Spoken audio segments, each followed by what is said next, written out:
ako po ay one of the 144. Ako po si Raisa, one of the 144 leader of Pastoral Youth and one of the 12 of Coach Kiara Singirin. So ngayon, I have a question. Sino dito nagkaroon ng project ng elementary or high school? Scrapbook ba yan? Or yung di ba? Ano mafe-feel nyo kung sinira yun ng pamangkin nyo, ng maliit na bata, or ninatnat ng daga? Di ba? Ano po mararamdaman nyo? Di ba nakaka-disappoint, nakaka-discourage? Kasi parang, makakapasa pa ba ako o hindi? Or what if, then, may dumating na isang tao na gustong tumulong sa'yo, na gawin ulit yung project na yun. Di ba ang saya-saya dahil nagkaroon ulit ng pag-asa na, yes, makakapasa ako.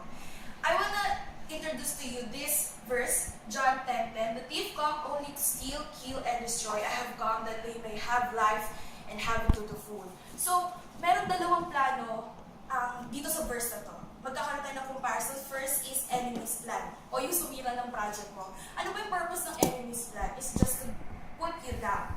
Diba? Ang kanyang objective is to steal, kill, and destroy. First is steal your time.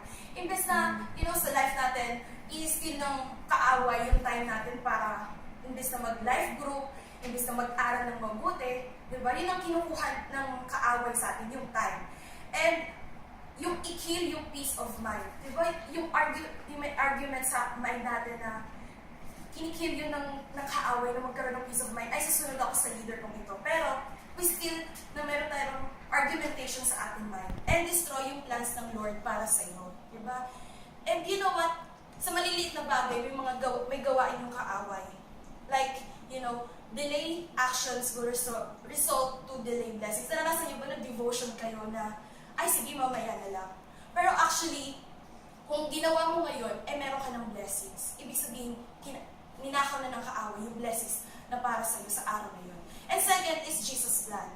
Kung nung kanina, napakapangit ang plan ng kaaway. Pero ngayon, Jeremiah 29:11, for I know the plans I have for you, declares the Lord, plans to prosper you and not to harm you, plans to give you hope and a future.